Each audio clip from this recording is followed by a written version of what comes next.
This is Get to Know Alabama.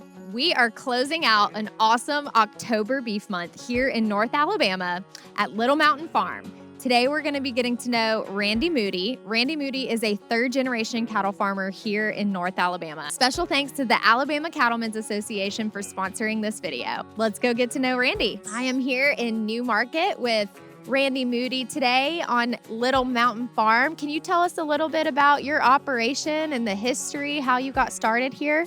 Well, Little Mountain Farm started in 1997, and we purchased this piece of ground, our little piece of heaven, as you will, and we knew it was not going to be a large number of cattle, and we wanted each one of those cows to be productive. And the Simmental complements the Angus, and that's what we thought, okay, as crossbreeders, and the best way to put the cattle in the commercial world would be crossbred cattle. So tell us a little bit about how you yourself got involved in cattle farming, because I know you are not first generation, this is in your bloodline. We can't get it out of our system. It's a passion. And I'm a third generation. Both of my grandfathers were cattle farmers, and my father was a cow-calf operator in Bibb County. That's how we started. We can't get it out of our blood. We thought we could, but my wife's a city girl, so now she's sort of a country girl too. Is this a full-time operation for you? Is this something you do part-time on the side? This is a part-time job.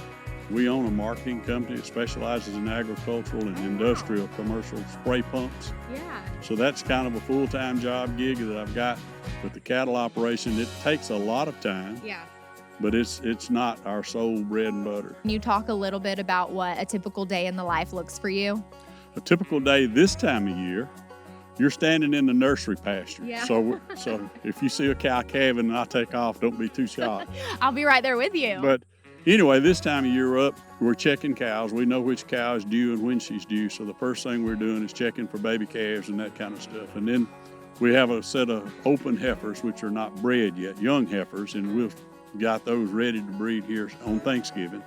So that we're checking those heifers, making sure everything's okay with them. And then there's always feed and water and fences and all the other kind of things. Your day changes at 6 o'clock in the morning. You go to the barn with an intention to do one thing, and Mother Nature and the farm sort of steers you the way you have to go that day. Tell me a little bit about how being a cattle farmer has shaped your life as a family. Being a cattle farmer, the way we operate on this farm, what's shaped our lives is dates. We mark the calendar every year that we know what day we're going to start breeding cows. That's the day after Thanksgiving. Yep. And then another date that's really, really important. You can see in the background the ryegrass field down in the bottom. The 20th of September is when we plant ryegrass. If it's not raining or snowing, we're planting ryegrass. And those dates trigger what everything happens on the farm for a purpose. So you guys have Breeding Friday, not Black Friday, right after Thanksgiving. Exactly, it's all Breeding Friday. Yeah. As a beef producer, you guys are really known for being stewards of the land. What does sustainability look like for you? How does it fit into being a steward?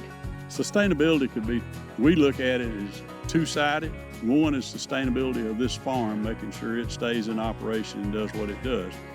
And that sustainability is we've got to plan for the future. So you've got to have a plan in place to make sustainability work for your operation. But sustainability would be environmental, and we hope that we put back into the soil and nutrients more than we take out.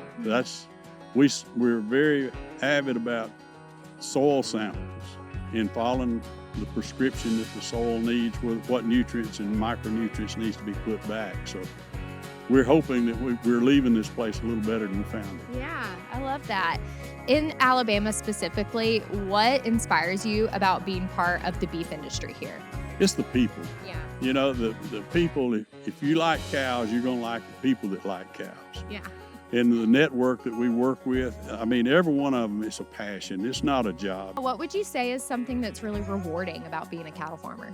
The rewarding part is just watching the generations younger than us coming along and taking an interest in what we do. Well, I would love to get a little bit more of a tour. Can we go down to the barn and bring some of the cattle in? Oh, absolutely. We'd like to take a whirl at that too. All right, let's do it. One of the things that we do in the summer is we gig frogs. So they have frog legs. Yeah, that's fun. You get the cows here? I'll call them. Okay.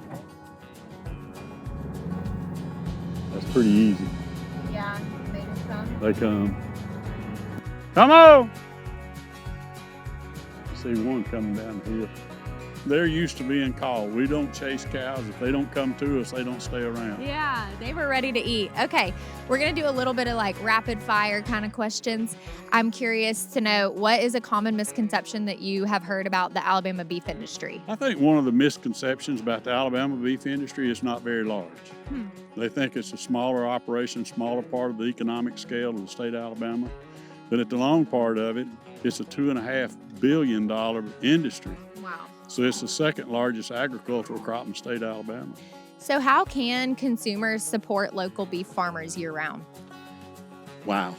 The local beef farmers, I think that consumers, since COVID in particular, people are a little more passionate about where their meat's coming from and making sure they have a supply. They go to the bamabeef.org website, and there's a directory there that tells you who raises local beef. And if the consumers want to purchase local beef and know where it comes from, I think that's the way to support us year-round. All right, as a producer, I have to know, do you have a favorite cut of beef or a favorite beef dish?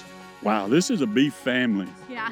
Ribeyes are always my favorite. A medium rare ribeye is hard to beat. Yeah.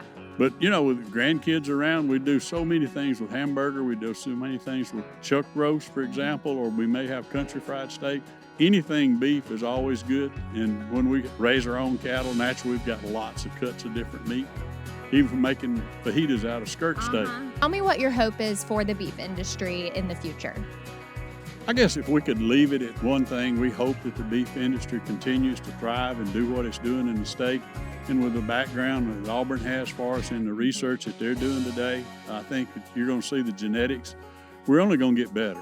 Well, Randy, I have loved getting to know you and learn more about Little Mountain Farm, your operation, your history. Thank you so much for having us out here today. It's been awesome to hear more about your story and just learn more about the cattle industry in general. We have loved having you. Anytime we have an opportunity to have anybody at our farm, they're always welcome. Well, we have loved being here, and don't forget that beef, it's what's for dinner. This is Get to Know Alabama. Catch us next time.